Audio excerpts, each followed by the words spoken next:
Welcome to CS 330 Incoming PhD Student Seminar. And today I'm going to use large language model as a basis. Let's examine the current accomplishments, shortcomings, and then we get into two possibilities of paradigm bridges to move the current LLMs to artificial general intelligence. Today's presentation may be a little bit bold, but since this is for incoming PhD students, we would like to encourage everybody to think out of the box. So let's get started. What is inside a large language model? A recipe of building a LLM is we need to collect a large number of documents and as a training data, and then we do this kind of self-supervised learning.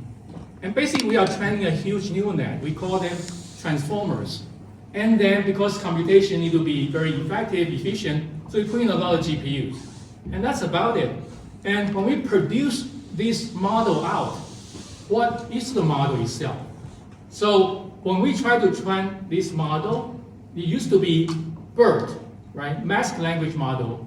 And LLMs like just normal language model trying to predict the next word, next token. So optimization is just pretty much there. So you have corpora, you have this kind of prediction. What do you expect? You come up with a model, do you expect the model has intelligence? No, not really. We haven't given the model any labels, any semantics, not ontology, whatever. Whatever we gave to the model treats everything as just token by token.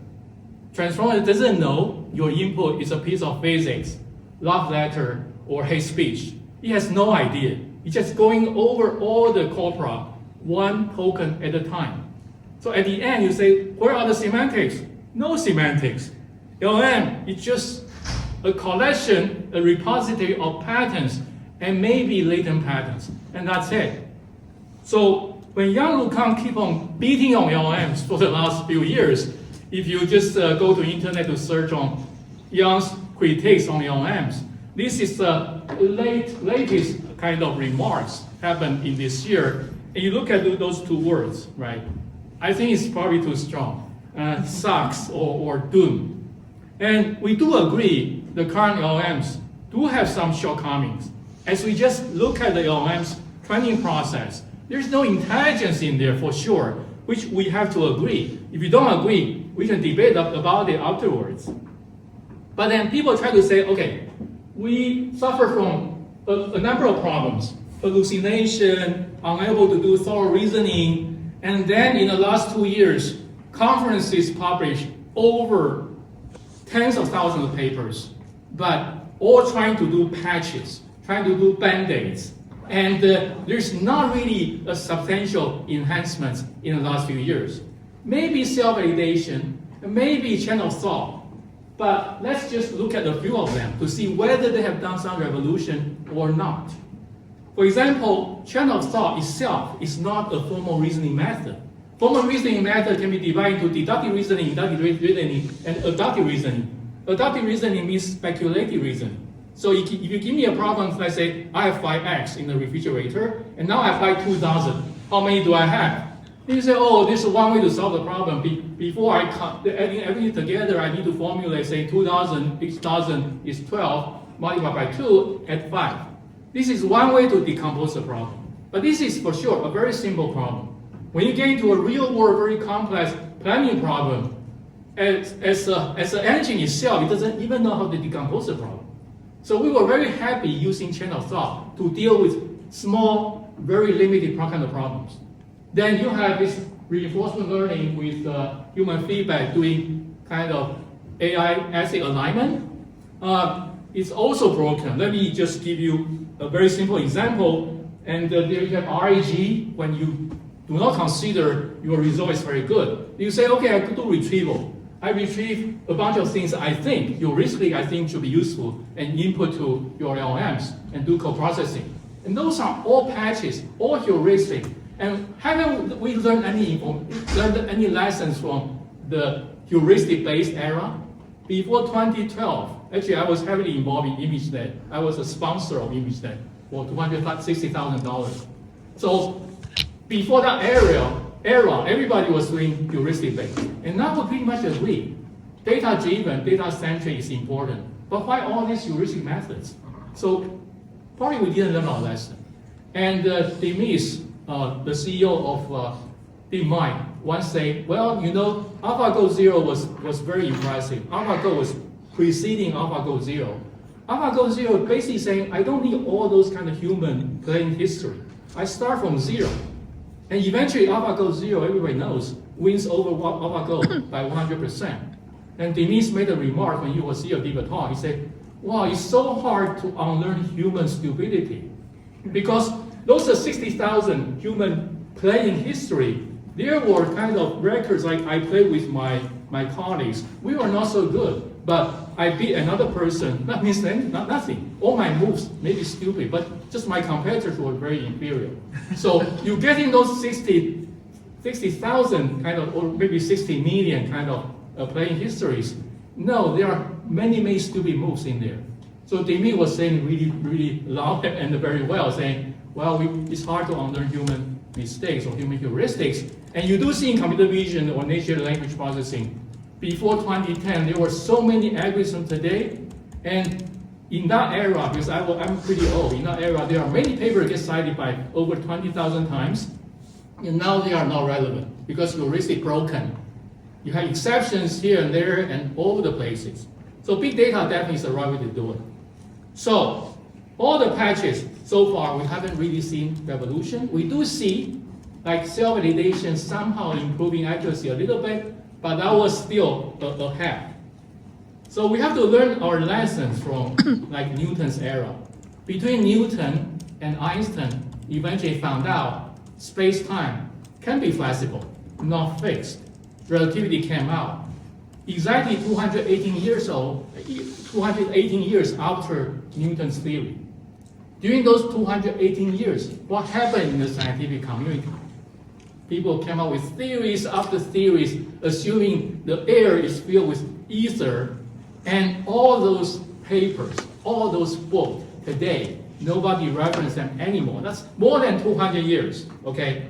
So have we learned our lessons? If you publish a paper today, if your advisor publishes a paper, even ICML or New York IPS, you get 20 or 200 citations.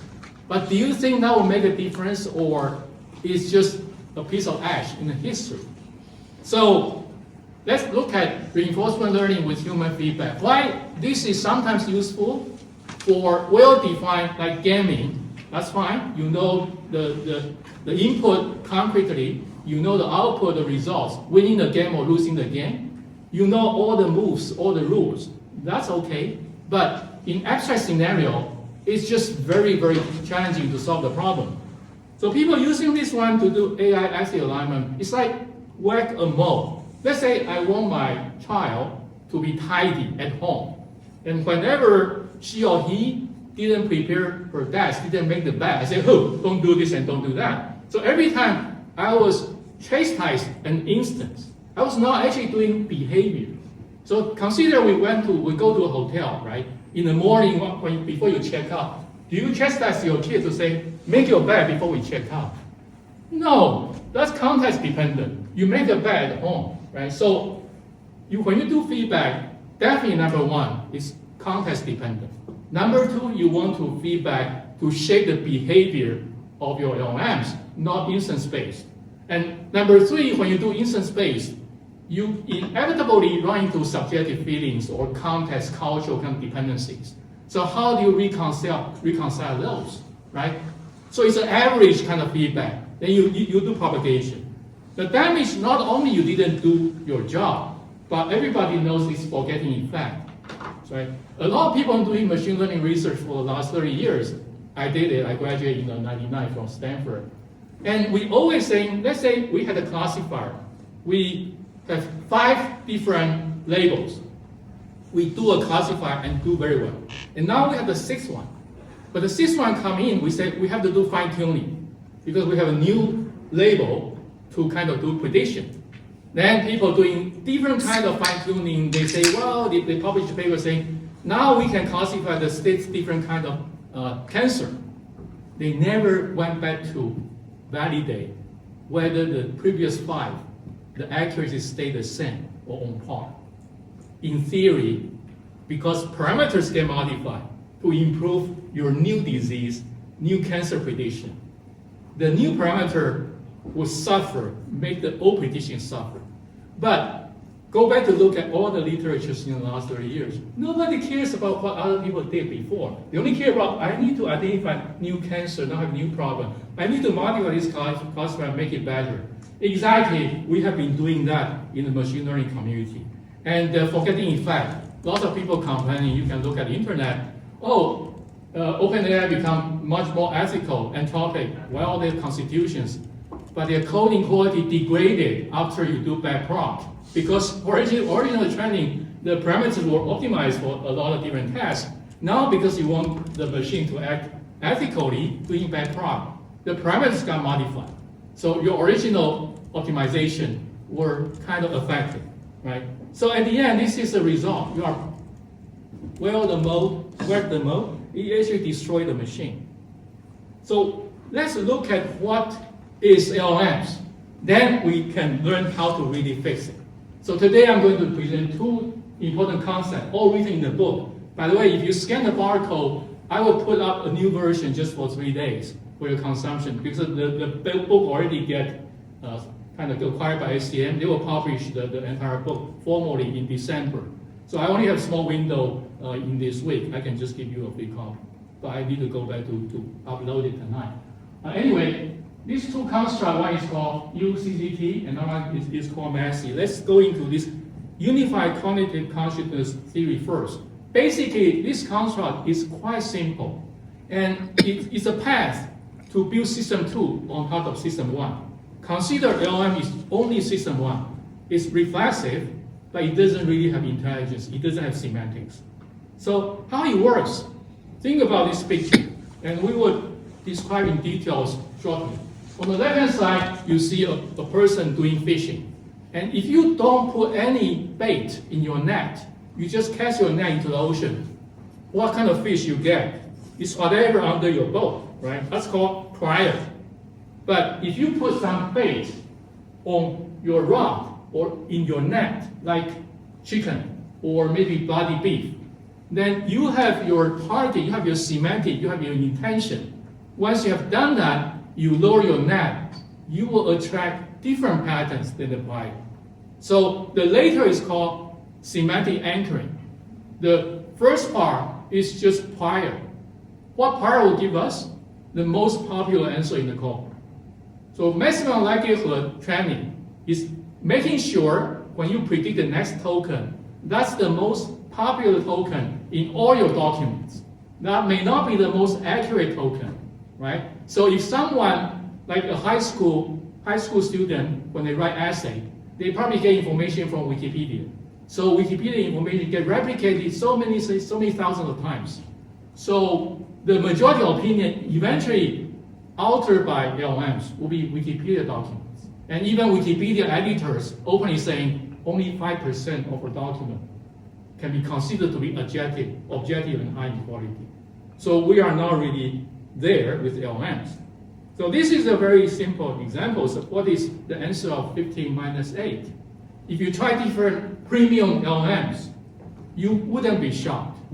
Everyone can give you the correct answer. If this answer is wrong, we are not here talking. So the stock price of Google, Nvidia, whatever, wouldn't be so high, right? But then I say, no, don't be so fast. I'm going to give you 2 examples. We call anchor.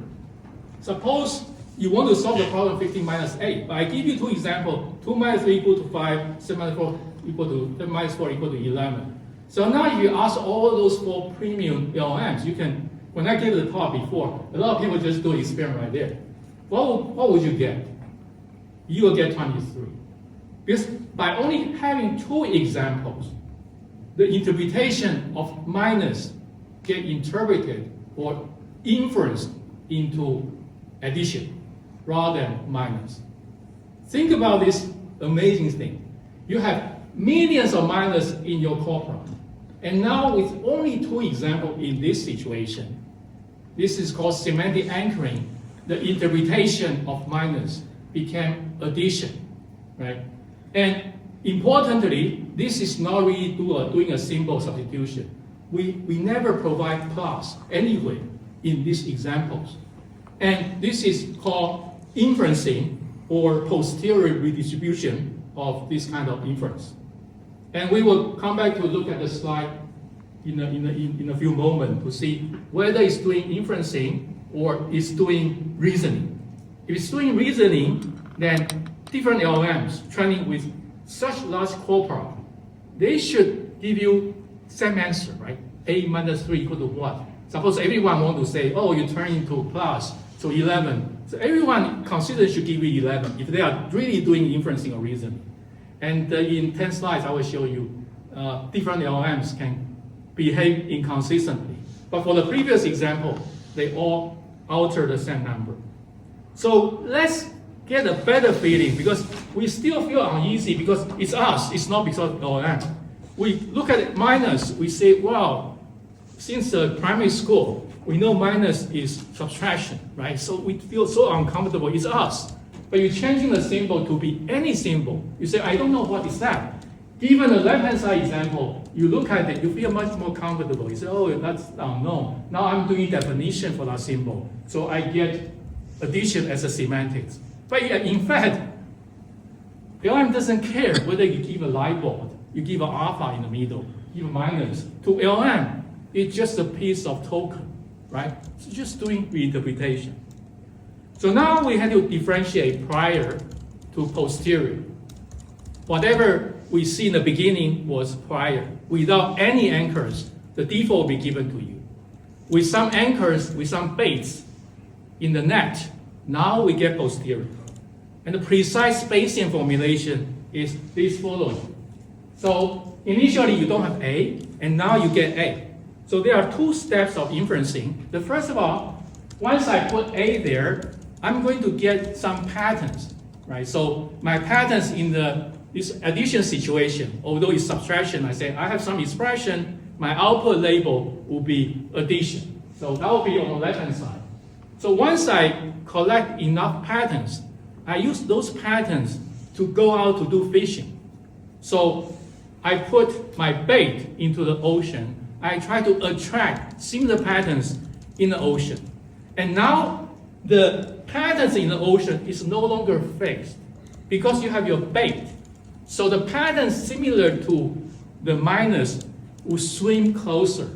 Also not only minus, but it doesn't matter whether minus or plus because just a few symbols there. The symbols, something, something, something, number, something, number, equal to something, and it appears to be like addition, would swim over near your bait, and you are collecting more patterns under your boat. And then you harvest a bunch of sharks or whatever your target patterns. But when you harvest your fish out, you still don't know what is that fish. Because remember, it's all patterns under the ocean. So why do you know those are sharks? It's because your intent, your why, when you provide those symbols, your intent is shark. So only you know when pattern comes out is shark. And lo and behold, those are sharks. So I'll give you another example, vision example, to be more clear. So this is kind of two steps. The first step is to do pattern selection, and this pattern selection is not prior, but I give you some examples. So far, I only give you 2, but 2 may not be sufficient. For certain scenario, you need to give 100 or 200. Those are called K-shots, right? And maybe RAG, small RAG, not random RAG. And once you have done that, you have sufficient pattern density, you can get into the ocean to get nearest neighbors, which is also similar to the pattern you are targeted. So you can build a large classifier. And then when the next step, what you are doing is based on that classifier, you just build on the fly to do classification, to do inferencing. So let's come back to look at this picture. Again, nearest neighbor, this is prior, you just get maximum likelihood. Once you have your bait, you see those fish, they turn your label, right? Some become, I like it. Some say, I don't like it. So the fish like the bait will swim closer. You have a good distance function which will be able to tell you such. And once you have done that, whole bunch of fish, hopefully, like the bait, will be swimming closer. You think about it, it's a kind of space transformation. And then you get your X in the training, classical training process, supervised training process for free. And what is Y? It's your intent. You say shark. So you're getting lots of patterns, and your intent is I want to get sharks. So that classifier is formed. So you are done. Okay? So this is the breakthrough is we treated always LLM as fixed set of patterns. The prior is fixed. By using this semantic anchoring, we are changing the prior to be dynamic posterior. So we are basically transforming this pattern ocean. And this is important, just like Newton and Einstein. In the Newton era, Newton said space-time is fixed.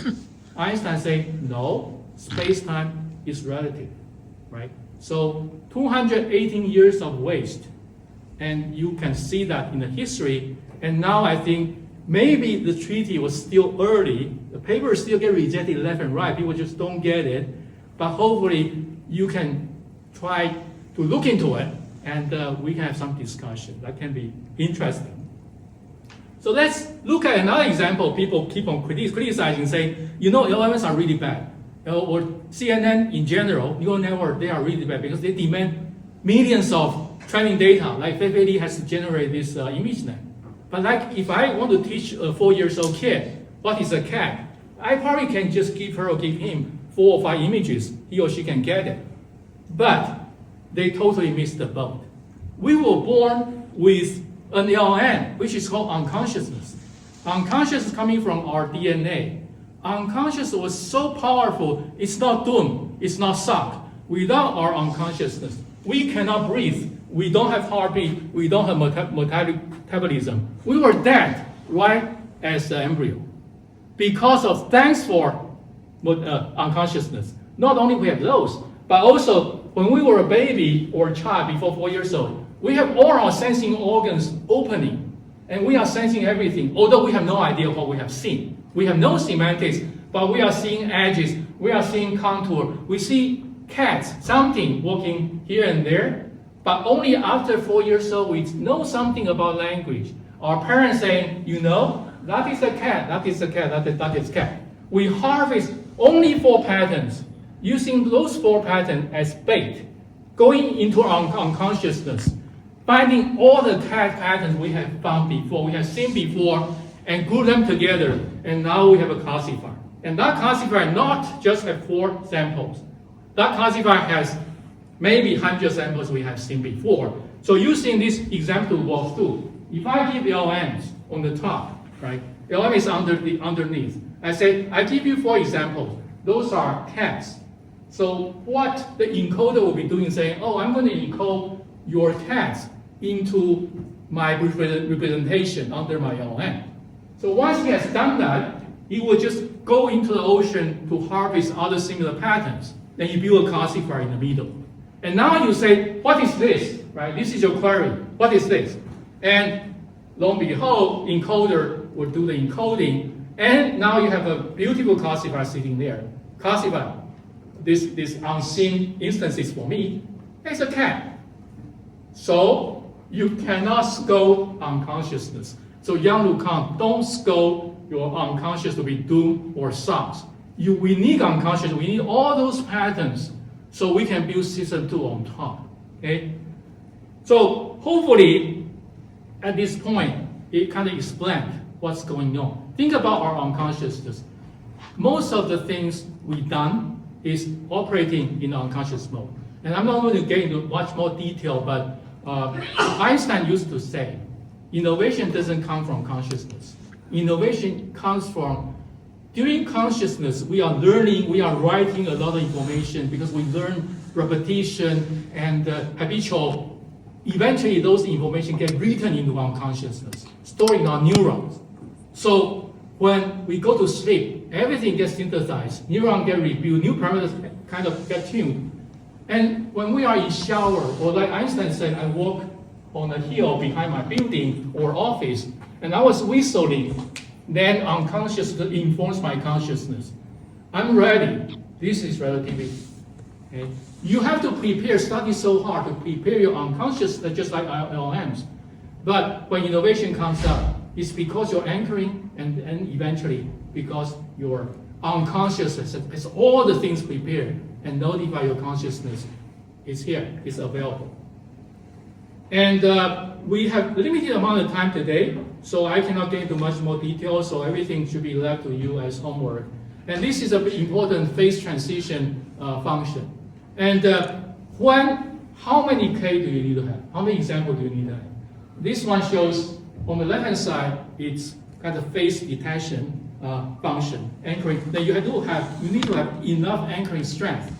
And then the pattern density eventually harvest on the ocean need to be sufficient. Otherwise, this phase transition will not happen. So this is not gradual. This is like a sharp phase transition.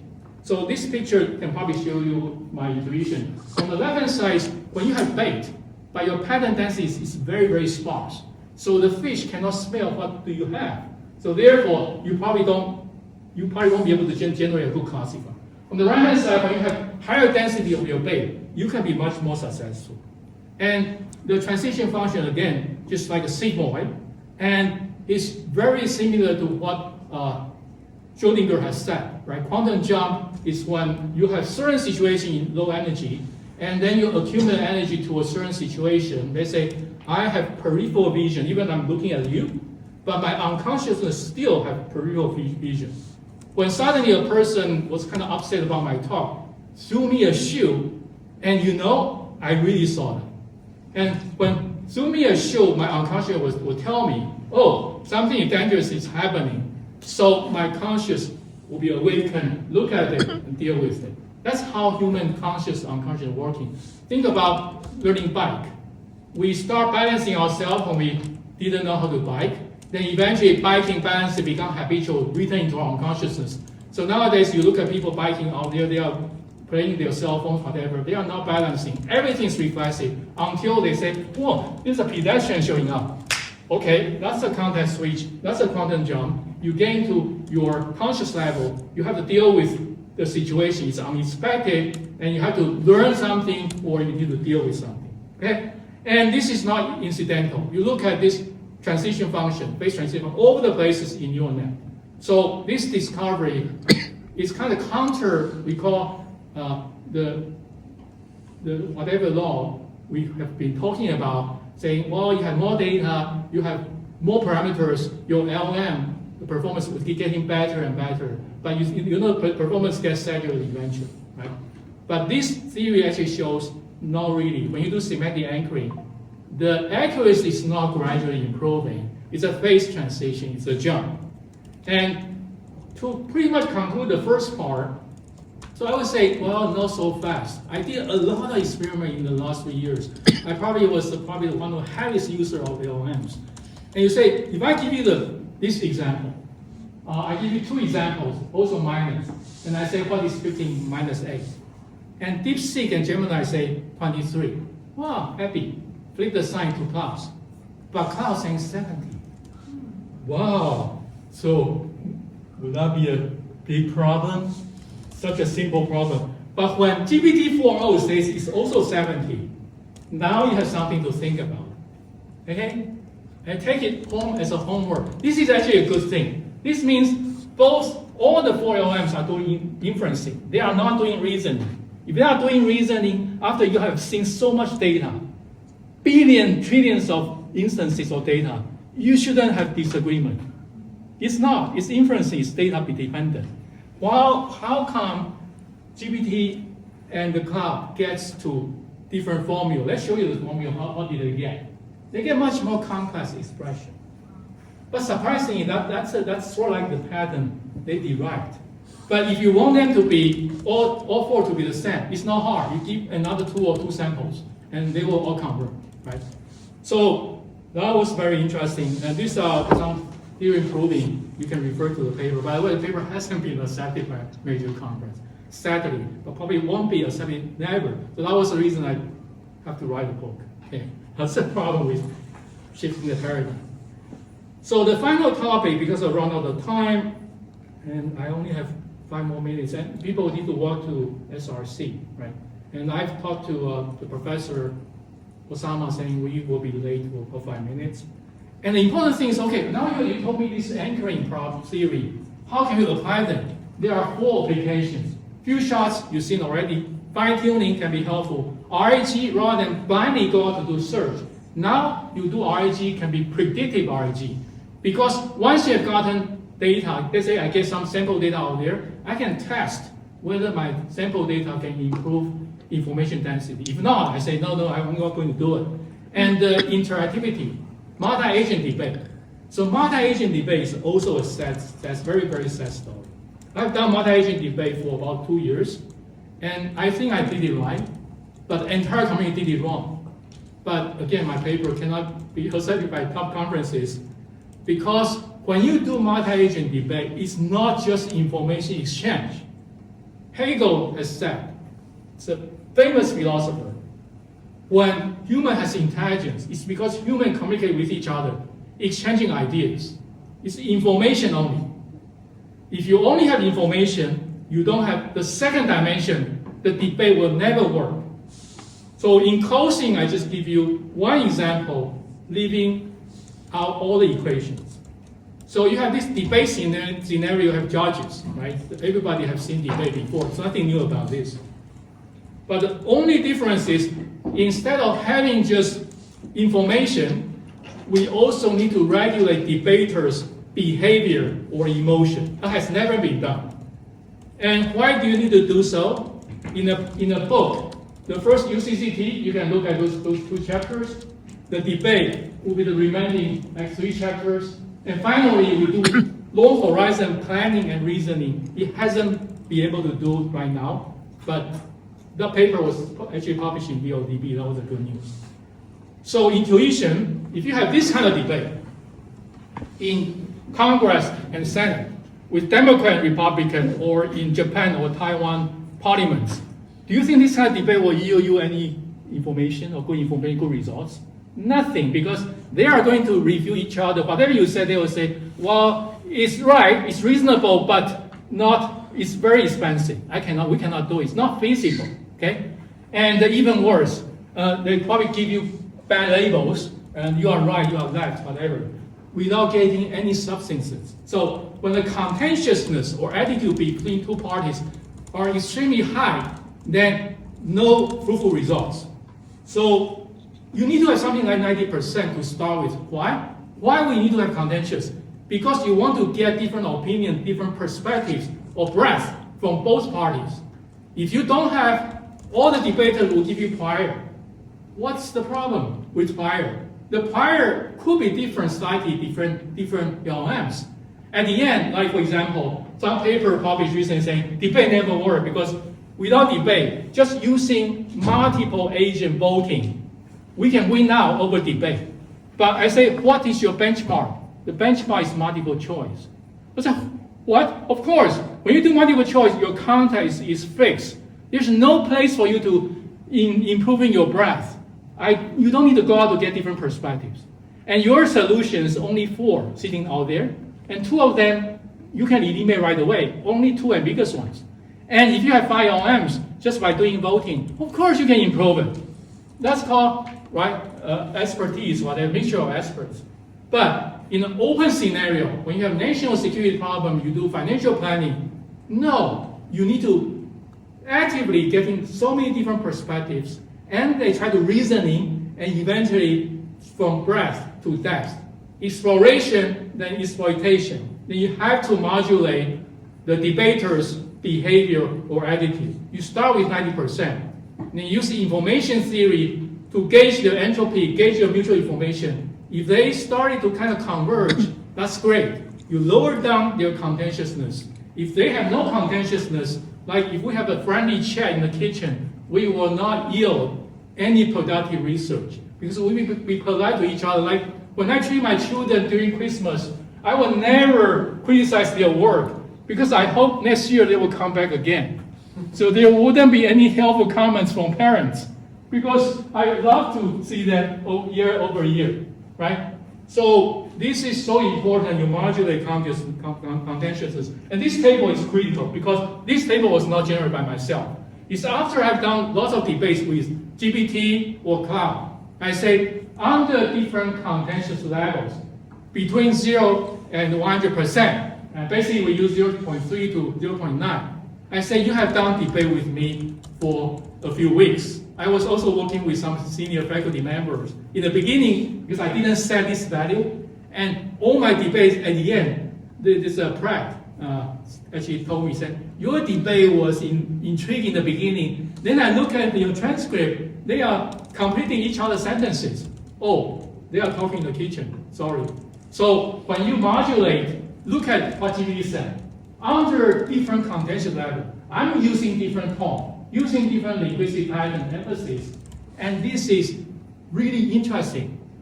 LLMs not only can give you information, you can actually modulate LLMs' behaviors. And this is not magic. When we look at LLMs, like in the beginning, just a whole bunch of words, a whole bunch of patterns, but consider the following. When we model LLMs, it's unlike Yang Lucan saying LLM doesn't have worldview. What's in LLMs? Those are the documents we have written, humans have written. What's not in LLMs? Not happening in the world. Or some people doing synthesized data. That's kind of dangerous. You are synthesizing what? Synthesize nothing, not really happening in the world. So what happens in the world is you have lots of people trying to fulfill their objectives. They are using linguistic pattern to accomplish their objectives. Or they have certain behavior. They have emotion trigger their behavior. They wrote those in the documents. So the documents are not just words. They have patterns. Those patterns mimicking human behavior, also kind of mimicking how we convey information. We have objectives, like right now I'm doing a lecture, I'm doing like scientific kind of endeavor, more reasoning. If we are doing like a play, I will behave totally differently. And this table is, I think, very telling. And the element actually can behave. Emotion, yes. And this is the emotion diagram or spectrum I came up with. There are major reasons behind coming up with a new one. I don't have time to talk about it. But once I input to LLM, say, I want you to depict a lady in a garden, but I'm going to give you a spectrum of emotion. Under different emotion, draw the pictures. So amazing. Right? LLM can understand, can interpret different emotion. Not only a lady can be happy, can be sad, but also the scenery behind it gets affected. How can LLM know? LLM is just a bunch of patterns, but there are latent patterns. Those are human patterns. Human emotion mapped to human behavior, and human linguistics using languages to fulfill human objectives. In closing, although I have tons of slides, and I will just encourage you to look at the book.